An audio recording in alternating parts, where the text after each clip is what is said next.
All right, welcome back to Hair Smarter, the podcast where we talk about what it really takes to build a career behind the chair that actually lasts. I'm Sarah. And I'm Sarah Jane, and today we're talking about longevity, not just staying in the industry, but staying, evolving, and actually getting better over time. Because everyone talks about getting busy. No one talks about what happens after that.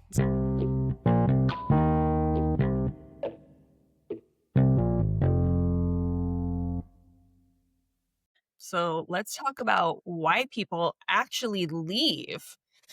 Let's start with the truth. Most people don't stay in the industry. These are estimates that say around 50 to 60% of stylists leave within the first 5 years. And I think people who are listening may assume that means they weren't good enough, but that's usually not it. No, it's more like the job stops working for their life. They're physically tired. Hello. Emotionally drained. And maybe a little financially unsure. Yeah. And when all three things are happening at once, it's really hard to picture doing this long term. Yeah. There's actually a term for that part of this, and we've talked about it before on a separate episode, but it's the emotional labor, right? We've talked about this before, and it just means that you're not only doing hair. You're also listening all day, managing people, and making people feel good. You're basically on constantly. Yeah. And that takes energy. And it takes energy in a way that people don't expect when they start.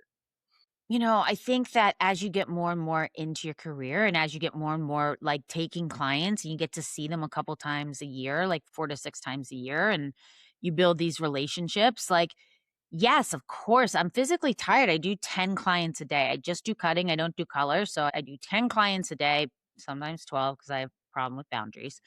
But it isn't just being physically tired, right? It's emotionally draining. Like you get to be there for all the great things, like they met someone, or maybe they're getting married, or they're having a baby, or they get a big promotion at work. But you know what you also are there for? The divorces, or getting fired or laid off, or they're worried about their kid, all the things. So it is a lot. It really is. Yeah. What I find really challenging in more of like a specific instance is when somebody's just not happy in general. And, we're there. We want people to feel good. It's not even about the hair, really.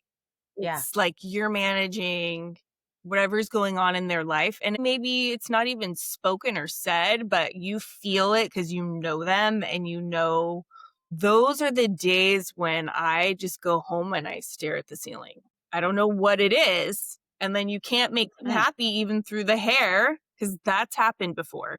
Yeah, I think that's true. I think that happens more often than not, and no one actually talks about it. We joke about it. We maybe mention it a little bit in the break room, but it is kind of this thing that like everybody kind of, has but doesn't. Like, have you ever had an experience where I don't know, you watch someone leave who's putting a lot of time and energy into their job, maybe a client or maybe actually a coworker at some point, and you're just like, wait, is that going to be me? Oh, I think about that all the time because without skill, it doesn't feel like it can be long term. Yeah. And the things that we're talking about, right? So let's actually, like you say, get into why people actually leave. One of the first big ones is called the ceiling. So why don't we get into that now? What is the ceiling? So it's the I'm fully booked. Now what moment? In the beginning, your income grows really fast, right? You're going from having nothing, of very open books, and then you're working so hard and you're building and you're marketing yourself and doing all the things. You're getting all these new clients, and then you're busy, right? Yeah. And you feel like, oh, this is it. I've made it, right? But then that kind of slows down or it stops because your income, like building and getting more money for the services, which feels like as an adult, that's how you get rewarded for things when you're getting paid, right? So like eventually that building and that making more money and being more financially secure, it slows down or it stops. And that's because your income is tied to how many people you can actually physically do.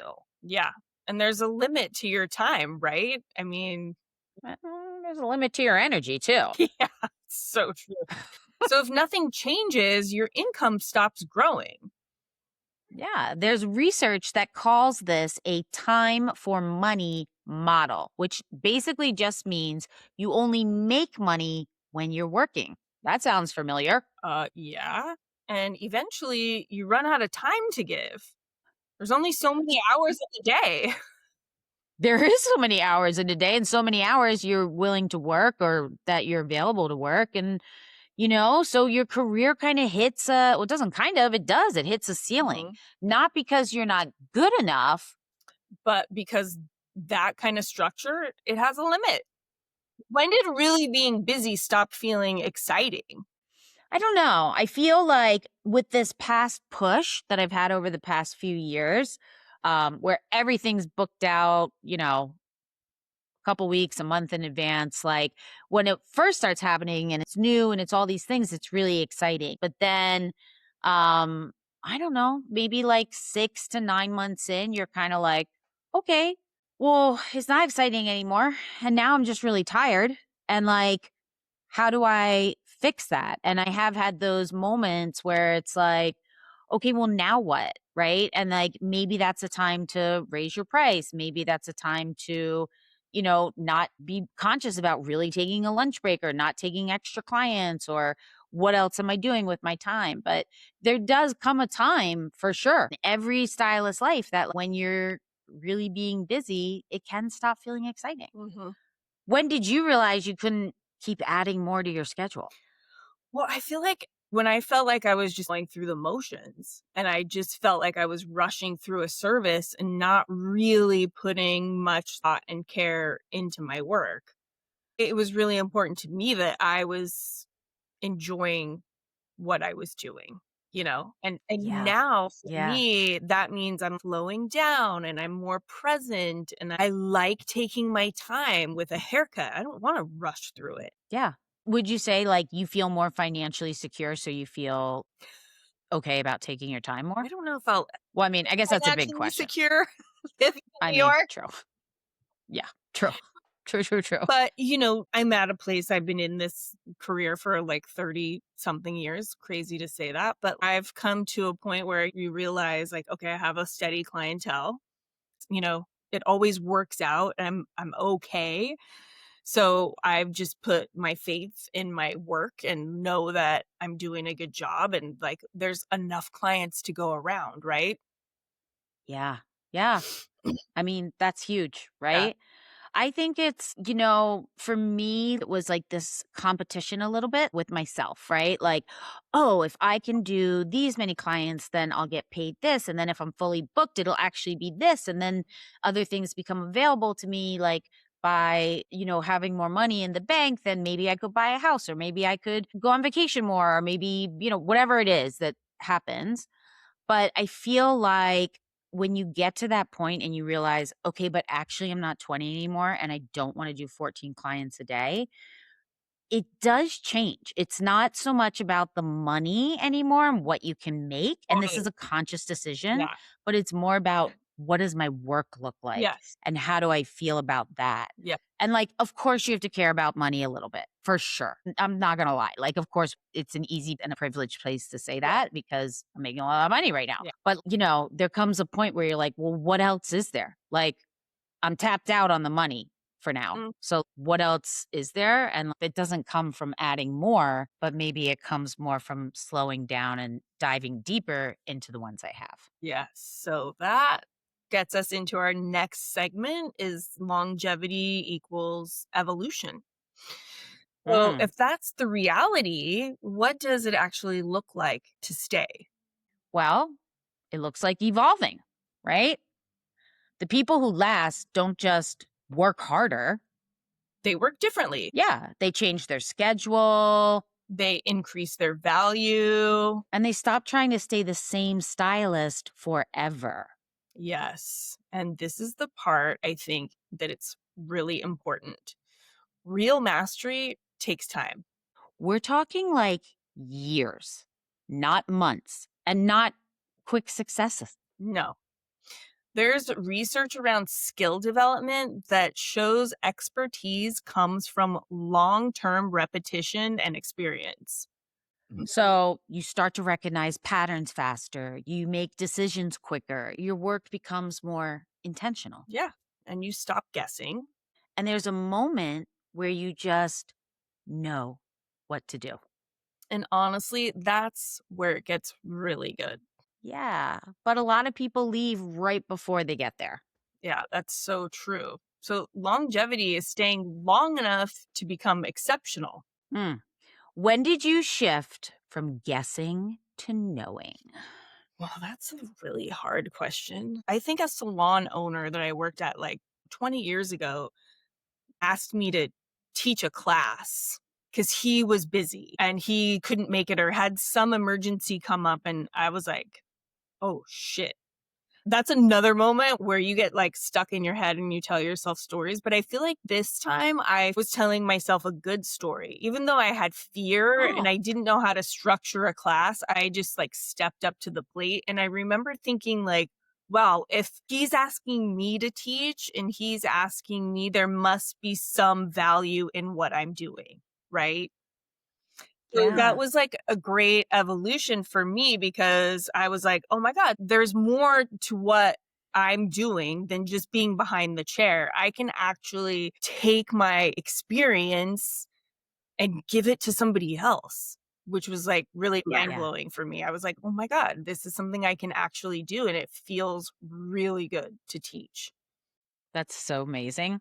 When did your confidence feel earned instead of hoped for? I mean, I like your answer about teaching. I think that's true. Like when you do your first class and you have students come up and they're like, oh my God, that made such a big difference, or you explained this really well, or something like that. Those outside influences that are coming at you and saying something, whether it's a client, whether it's a student, whether it's a coworker that was like, damn, that Bob looked really good. Like all of those things.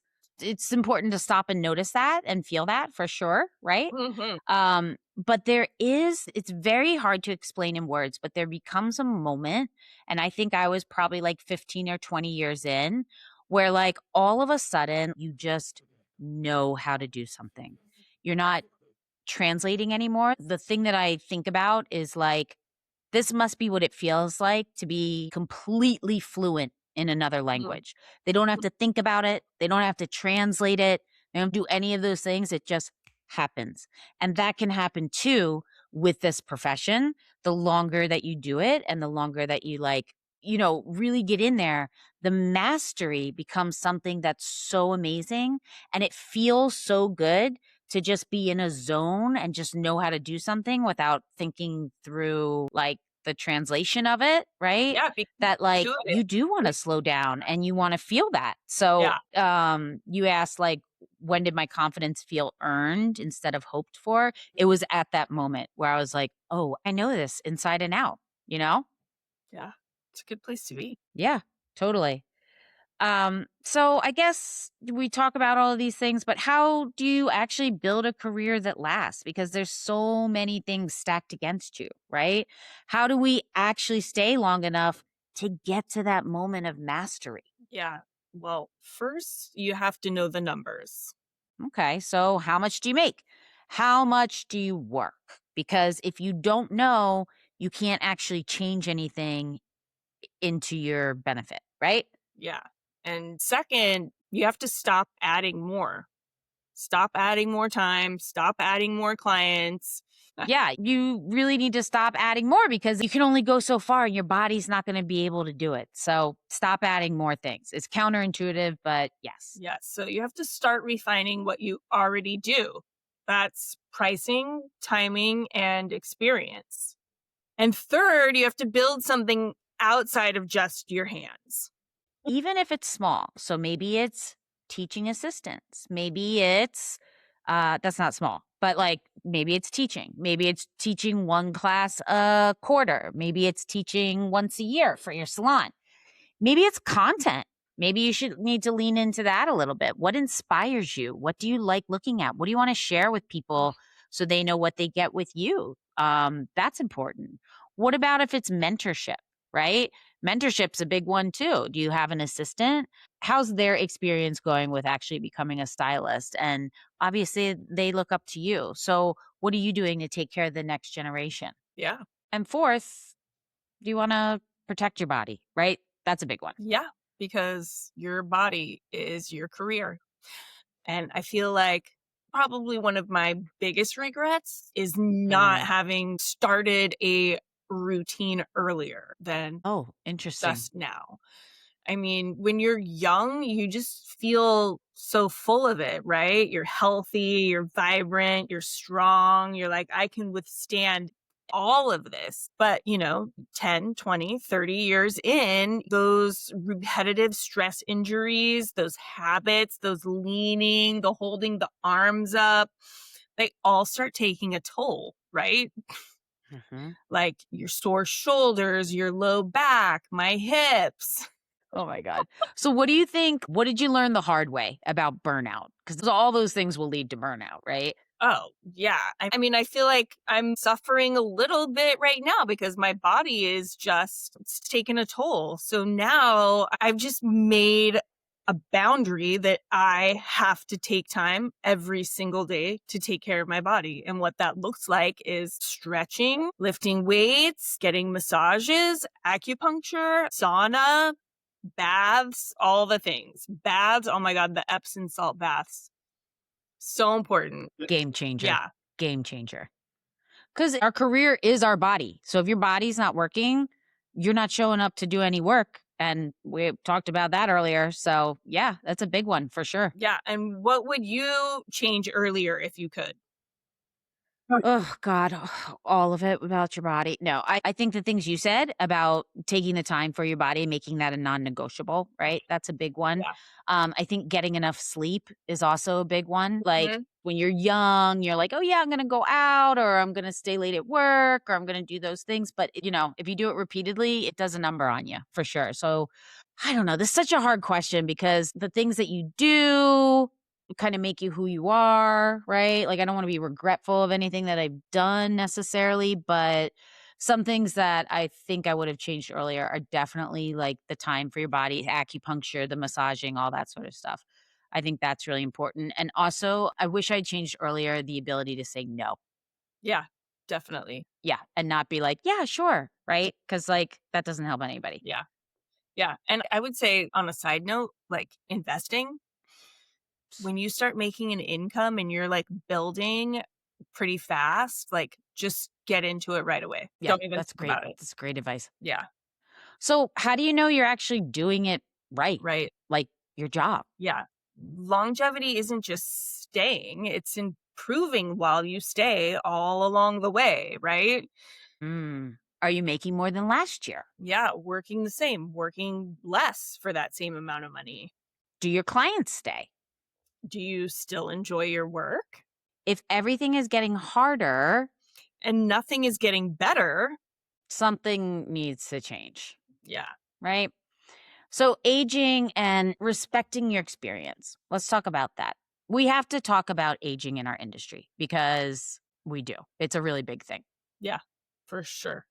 And there's a lot of pressure to stay young. Yeah. But I will say this, the stylists who last, they don't fight their age Yeah, they use it. because what you gain over time is taste, efficiency, and intuition. And confidence. Mm, That's yes. huge. Yes. Because your value actually doesn't decrease with time. No, it compounds. So when did you start trusting your instincts more than trends?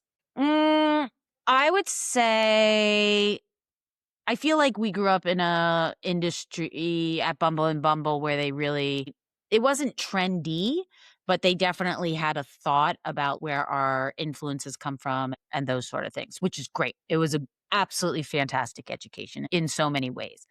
I noticed I started trusting my instincts more when I started to travel to teach. Mm. So, whether it was, maybe a very small town in Texas or a very small little village in Cambodia, like trends are different because taste is different there and aesthetics are different. Yeah. And really, using what we learned growing up and having such a solid foundation for cutting and using that in different cultures where they, appreciate or like different things, that was really important for me. So after starting to travel a little bit and teach in different places where different aesthetics were put to the forefront rather than the things that I was into, that became really important because you do have to trust your instincts. And it made me a better hairdresser because not everyone had to want the, I don't know, blondie bob, right? Like, I know it looks cool on Blondie, but not everybody looks like Blondie, right? Right. So, it's like, okay, well, maybe they want a bob, but let's talk about their hair texture and their lifestyle. And how can they have that little bit of cool? Because that's what they really want when they talk about it without going the full way.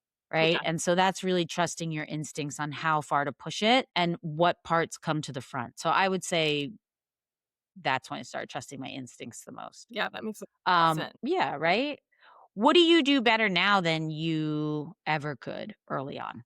I think what I do better now, I think it's like explaining suitability. I think in the beginning, what I always tried to do was please everybody.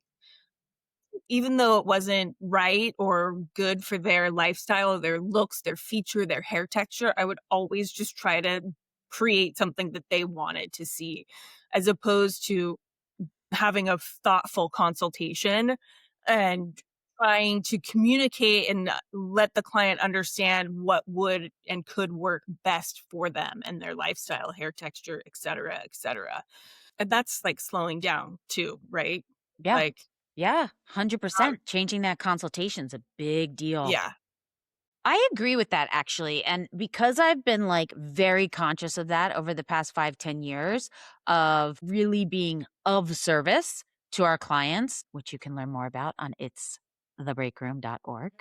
Um, being of service to our clients, like it is a thing. Like now people come in, new clients that I have, and they ask me, what do you think would look good?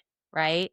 And like my first response to that, where I used to be like, oh, yeah, you should like, right? Now my response is, well, let's get some boundaries around that. Is it important for you to get your hair back? Do you like having softness around your face? Or if we're doing some sort of, face framing, long layer, whatever, do you want to be able to tuck it? Where do you put your ponytail? Is it on top of your head? Is it like founding father's low ponytail? Like when I can get all the things that won't work out of the way, there's a much better picture of what will work. yeah, And I think that's actually a lesson in general about our career, at least my career. Like as soon as I can be like, "Hey, I've tried this and that doesn't work, this doesn't work, this doesn't work." It's really what you're left with is the things that make you happy and bring you joy in your career. And yes, so, yeah, it's like yes, taking longer appointments, yes, right? It's also teaching. I love that. yes, yes, It's creating the content that we do here or creating the content on our social media. Like that's very thoughtful mm, and we like that, yeah, right? Right now for me, it's like I really like writing all the new curriculum stuff that we have going on at It's the Break Room. So it changes, the goalposts change a little bit, like where you are in your career, but you don't get to have those choices if you don't stay. yeah. Yeah, and if you don't try all the things, like, be open and try to experience all the things that are available to us. Yeah. Yeah, I agree. I do want to touch on, we talked a little bit about age and aging in this industry. Mhm. What's been your experience of that? They're always like, it's a young person's career, but that's because everybody just leaves after 5 years because for whatever reason. Yeah. But what do you think of it being such a young energy around hairdressing? Well, I mean, there's a couple things to say. I understand that, like, yes, it's a young person's job because they're more physically fit, they don't have any physical ailments, yada, yada, yada, all Mm, those things. Um, what I find pretty magical about being an older person in this industry is, like, when people sit in the chair, there isn't, I wouldn't say it's an automatic trust, but people are more apt to be like, "Oh, you really know what you're talking about." I'm Yeah, just gonna let you do your thing. You're the professional. I hear this so much more now than I ever did as a me young too. stylist, and I love that. It gives me so much freedom in my work. Like, I don't have all these restrictions and, like, people feeling anxious and, like, icky in my chair. That happened a Mm, lot when I was a young stylist. I can sense energy right away, and you can feel people tense up. You can feel people start to be uncomfortable with what's happening and what they're seeing in the mirror, and I just don't deal with that anymore. And I'm yeah, also able that's to so true, I don't either. communicate better than I ever did as a young person because I can just say, "Hey, I sense something's happening right now. Are you okay? Let's talk through this," you know? Yeah, And I think that's, like, the biggest plus. I just feel like I have so much more freedom in what I do, and people trust me more. yeah, I agree with you 100%. It's not something I would have ever expected 20 years ago, No, no, you not know? at all. And it's just like, wow. So if we can find a way to really, as an industry, build that longevity and be flexible enough that you can have other ways of earning income besides just doing 14 clients a day, there is a time where you have to build up, but there's also a time where you need to kind of pivot and adjust.